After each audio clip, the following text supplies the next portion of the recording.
नारद जी का। सत्यभामा के पास पहुंचे देवी, बोले हाँ, बोले बड़े सौभाग्य की बात है कि तुम्हारे यहाँ कल वृक्ष आ गया। अरे बोले वो तो है जीत के लाए। बोले सत्यभामा, बोले हाँ गुरुदेव। बोले कल्प वृक्ष के सामने जो याचना करते हैं वो पूरी होती है। हाँ बोले सुना तो है, इसलिए तुम अपना अनुष्ठान करो और कल्प वृक्ष से कहो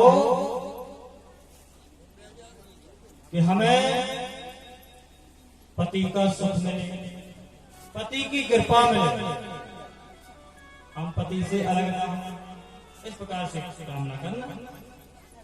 तो वो कल्प वृक्ष तुमको आशीर्वाद जरूर देगा। नारद जी महाराज ने सिक्का पढ़ा दिया सत्यभामा।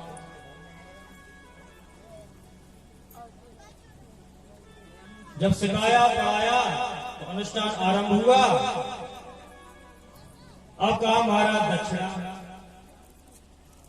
तो नारद जी ने कहा जो हम मांगे वो मिलेगा। बोले सबसे प्यारी वस्तु क्या है, तुम्हें वही दे दो, मैं दक्षिणा। तो बोले सबसे प्यारी तो हमें कृष्ण है, बस बोले भी दे दो, हमें दान है। अरे बोले महाराज जो आपने कहा मांगो। बोले फिर तो वो बाद में हो गए। जब अन्ना विनय करने लगी, बोले महाराज कैसी दक्षिणा मांग लिया। तो बोले एक काम करो, बोले इनके वजन के बराबर हमको सोना चांदी जो रखा है सब तखरिया लगाओ, एक तो भगवान बैठे और एक जितना जो कछुए से ले आओ, इनके तौल के बराबर दो। जो भी हो अपना अन्न आदि जो भी हो, धान्य हो, कुछ अहंकार में अकड़ करके बोली महाराज हम अन्न वस्त्र से नहीं, हम सोने चांदी से भगवान को।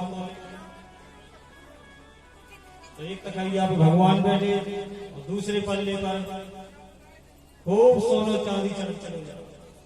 उठवी की बात को छोड़ो, हिले सत्यभामा का जो भी धन था सब समाप्त हो गया, सब कुछ चल गया। जो हाथ में और कान में भी पहने थे वो भी चला गया। नारद जी बोले यदि इनके तौल के बराबर नहीं दे पाए तो हम तो भगवान तुम्हारे पति को ले जाएंगे। अब रो रही है, खड़ी खड़ी सभी रानियां देख रही।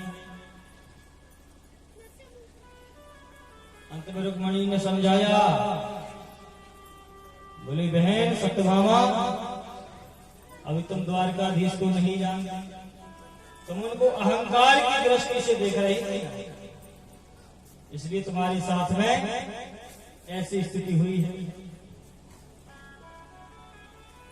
इसलिए एक तुलसी का पत्ता लो और उनको श्रद्धा भाव से उनका नाम लेकर के उस पन्ने पर रख दो, तो निश्चय ही तुम्हारा मनोरंजन हो। क्योंकि इनके साथ में घमंड किसी का रहता नहीं है, टिकता नहीं है। भोजन करते हैं तो घमंड का भोजन करते हैं, घमंड को खा जाते हैं, किसी का घमंड नहीं रहेगा।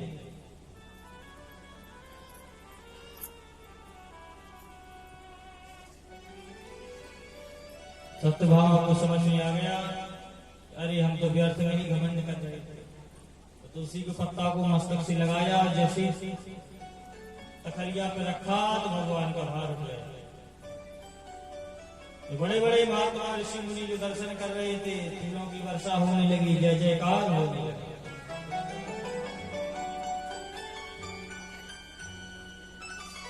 जय जयकार होने लगे। बोले भक्तवत्सल भगवान की। तो सभी लोग प्रेम से तालियों का स्वागत करते हुए गाइए।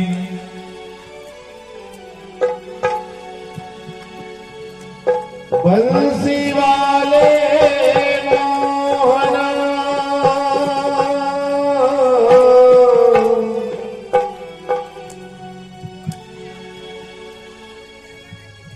पलक डाक तो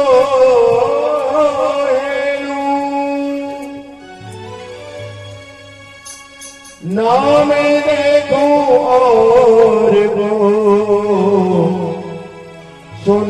कोई देखने दूं। जय हो।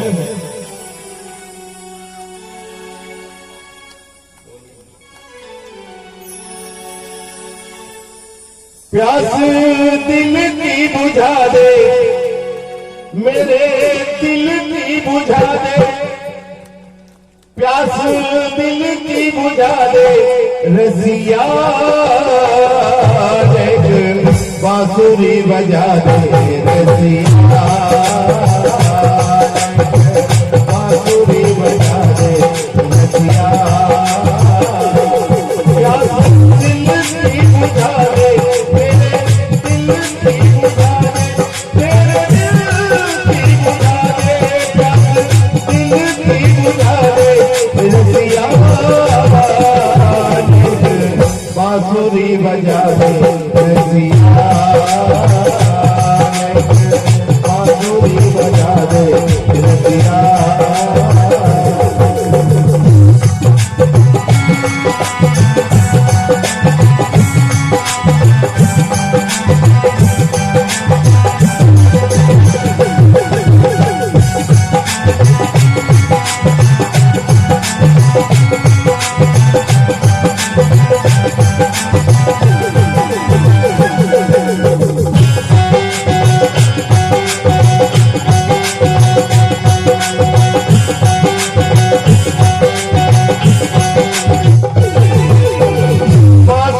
बजा दे मेरी गलियों में आई के,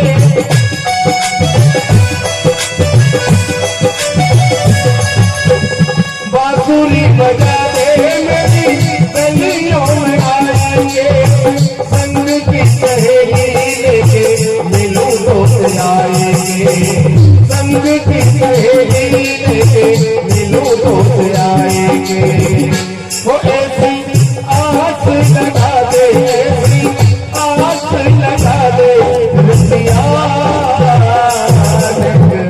बांसुरी बजा दे, रसिया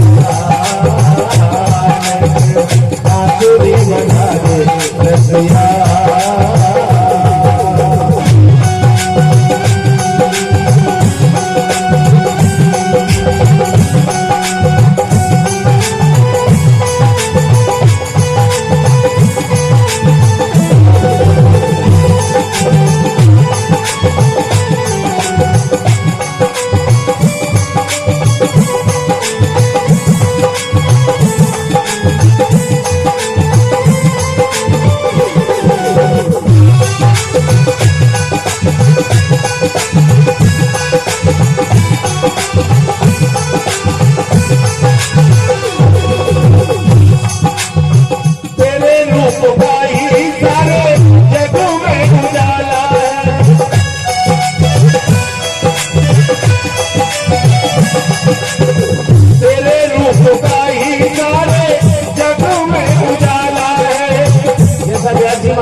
दौलत रखी है और एक पे भगवान बैठे हुए हैं।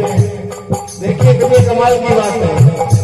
वो तेरे रूप का ही सारे जग में उजाला है, तूने ना नहीं तू सारे जग से निराला है, तूने ना नहीं तू सारे जग से निराला है। वो रूप माधुरी दिखा दे, रूप माधुरी दिखा दे, रसिया बांसुरी बजा दे, रसिया बांसुरी बजा दे, रसिया।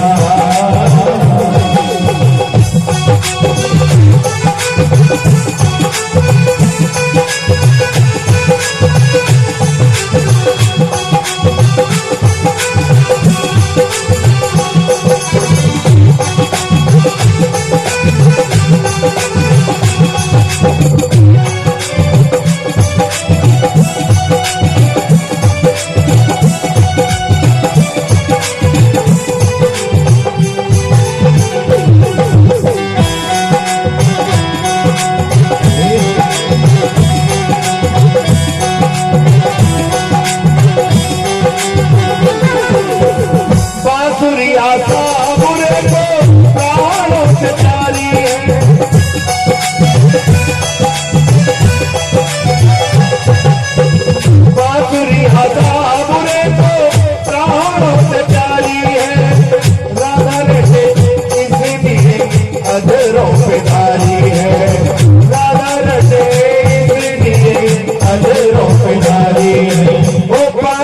आशा बुरे को प्राणों से प्यारी है, राधा रटे इसलिए अधरों पे डाली है, राधा रटे इसलिए अधरों पे डाली है। वो राधा नाम पिला दे, राधा नाम पिला दे, रसिया बांसुरी बजा दे, बांसुरी बजा दे, रसिया दिल की बुझा दे, मेरे दिल की बुझा दे, मेरे दिल की बुझा दे, प्यास दिल की बुझा दे, रसिया। दोनों हाथ ऊपर करें सभी बात कि नेक बांसुरी बजा दे, रसिया बांसुरी बजा दे, रसिया प्यास दिल की बुझा दे, मेरे दिल की बुझा दे, मेरे दिल की बुझा दे, प्यास दिल की बुझा दे, रसिया बांसुरी बजा दे, रसिया बांसुरी बजा दे, रसिया बांसुरी बजा दे, रसिया। बोलिए वृंदावन बिहारी लाल की जय हो। बोलिए भक्तवत्सल भगवान जय।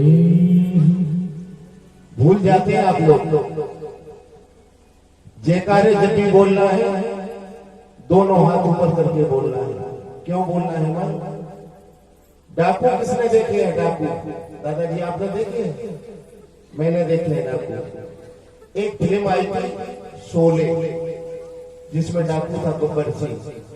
बात फिल्म की नहीं, बात देखिए कितने कमाल की है कि डाकू जब पुलिस वालों के सामने आत्मसमर्पण करते हैं तो उनके दोनों हाथ ऊपर होते हैं। बाबूजी हो गए? हाँ, बाबूजी को तो अच्छी तरह मालूम है। पुलिस वालों के दोनों हाथ ऊपर होते हैं और जब तक उनके दोनों हाथ ऊपर रहते हैं तब तक उनको किसी तरह का कोई खतरा नहीं होता। तो कल्पना कीजिए जब पुलिस वालों के सामने डाकुओं के दोनों हाथ ऊपर करने से उनकी जान का खतरा टल सकता है, और तुम परमात्मा के सामने अपने दोनों हाथ ऊपर करके अपने आप को समर्पण करोगे तो आपकी जिंदगी के पूरे खतरे टल जाएंगे। इसलिए जब भी जयकारा बोलना है दोनों हाथ ऊपर करके बोलना है। बोलिए वृंदावन बिहारी लाल की जय। श्री राजा सुखदेव जी राजा परीक्षित को पावन चरित्र सुनाते जा रहे हैं। सुखदेव जी महाराज ने कहा, राजा हे भगवान की लीलाएं चल 16,108 रानियों के 10-10 बेटा,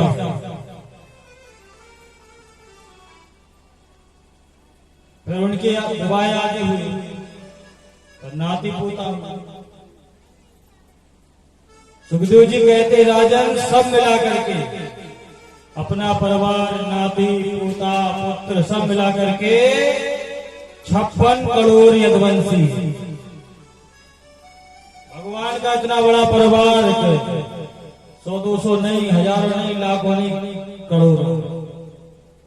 अरे 1-2 करोड़ छोड़ो, 56 करोड़। अब महाराज जिस जगह से भगवान के समान ताकतवर बलवान, महाराज भगवान के पुत्रों में इतनी ताकत 10-10 जवान भी सामने आ जाए तो कितनी क्षमता रखते लगे।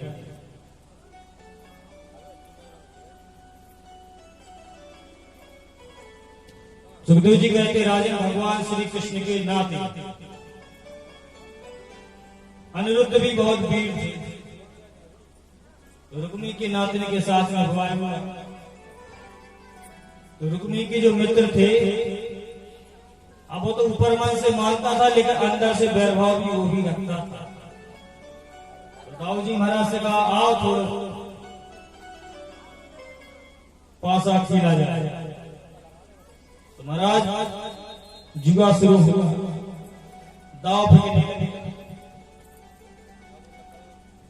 तो महाराज दाऊ जी महाराज तो जीते, लेकिन उनके रुक्मी के साथ में जो लोग बैठे थे वो जबरदस्ती कहे नहीं तुम नहीं जीते, ये रुक्मी महाराज जीत गए।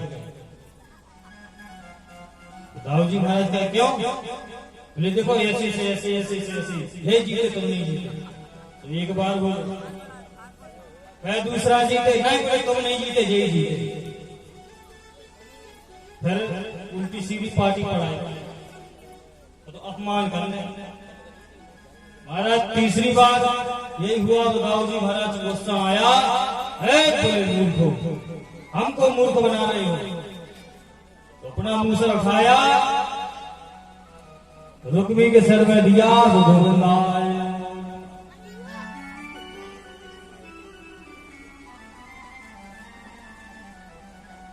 सुखदेव जी कहते हैं राजन, बाणासुर अपने आप को भगवान शंकर जी का पुत्र मानता था, इसलिए इसको आशीर्वाद मिला था कि तू जब जाए, तेरी जब इच्छा होगी तो तुम्हारे एक दो हाथ नहीं 1000 हाथ लग जाएंगे। जहां भी तू जाएगा लड़ने भिड़ने युद्ध करने, तेरी इच्छा होगी तो तेरे 1000 हाथ हो जाएंगे। तो महाराज उसको वरदान प्राप्त हो गया। पहले तो उसने लड़ाई झगड़ा शुरू कर, और जब 1000 हाथ देखे गई राजा परास्त। अब स्थिति जा बन गई कि बाणासुर से कोई लड़ने भिड़ने वाला नहीं। अब ये अपनी गद्दी खुजाऊ जिसके पास जाए तो कोई हाथ जोड़ ले, बोले भैया हमारी बस की नहीं है तुमसे लड़ो। बोले कहा 1000 हाथ तो कहा दो, जब भी तुम्हारे सामने लड़ने जाओ तुम 1000 हाथ प्रकट कर लड़ने। अब कितने 2 कितने 1000। महाराज काफी दिन से ढूंढे कोई मिले नहीं। बाणासुर की पुत्री थी जिसका नाम था उषा। एक दिन उसने स्वप्न में भगवान श्री कृष्ण के नाती अनिरुद्ध के दर्शन किए। उसके मन में भाव जागा कि कितना सुंदर है। अब इसे पता नहीं, दर्शन तो हुए कि कहाँ का है, कहाँ का रहने वाला है, कैसे मिला जाए इससे, विवाह हमें इसी से करना है। तो उषा की जो सहेली थी जिसका नाम था चित्रलेखा, मंत्री की पुत्री थी, इतनी होशियार थी कि कई देशों के राजकुमार के चित्र बनाया करते। उसने कहा अपनी स्थिति बताई। बोले बहन किसी सुंदर राजकुमार के दर्शन हुए, लेकिन हमें ये पता नहीं है कि राजकुमार कौन से देश के हैं, किसके पुत्र। उसने तरह तरह के चित्र बनाए, सभी देश के राजाओं के पुत्रों के चित्र बनाए। बोले ये नहीं है, ये नहीं, ये नहीं। और जैसे इसने भगवान द्वारकाधीश के नाती का चित्र बनाया अनिरुद्ध का, तो उसका हाल सामने आ गया। चित्रलेखा समझ गई हाँ यही। बोले बहन क्या करना है? अब बोले पिताजी का डर है, वो मिल लाने से दुआ करना। बोले बहन की बात है, चिंता नहीं करो। इसके पास माया भी शक्तियां थी। ये रात के समय उड़ के गई, तो सोते हुए अनिरुद्ध को अपनी माया के द्वारा उठा करके ले आई। सो गए थे द्वारका में, और जब आंख खोली तो पाए गए उषा के महलों में, बाणासुर की नगरी में पाए गए। खड़े हो गए, अरे हम कहाँ गए? उषा ने हाथ जोड़ते हुए सारी कहानी बता कि हमने दुखवाओ है तुम्हें, चकित ना हो। तो महाराज कुछ दिन तक तो रहे, जो पहरेदार थे वो पहरेदारी कर रहे थे, तो अचानक किसी पुरुष की आवाज सुनाई पड़ी। तो बाणासुर से कहा, महाराज उषा के महल में से किसी पुरुष की आवाज आती है। जो बाणासुर ने सुना, भरत तलवार निकाली और तुरंत भागा उषा के महलों की तरफ। जैसे ही किवाड़ खोल करके देखा तो अनिरुद्ध जी को पकड़ लिया। कौन हो तुम? तुम्हारी हिम्मत कैसे पड़ी यहाँ आने की? तो कैसे आ गए? पहरेदारों से कहा, क्यों तुम यहाँ पहरेदारी पे लगे हो? ये पुरुष कैसे आ गया? बोले, महाराज हम सजगता से ड्यूटी दे रहे हैं, सोते भी नहीं है, लेकिन पता नहीं कहां से प्रकट हो गया।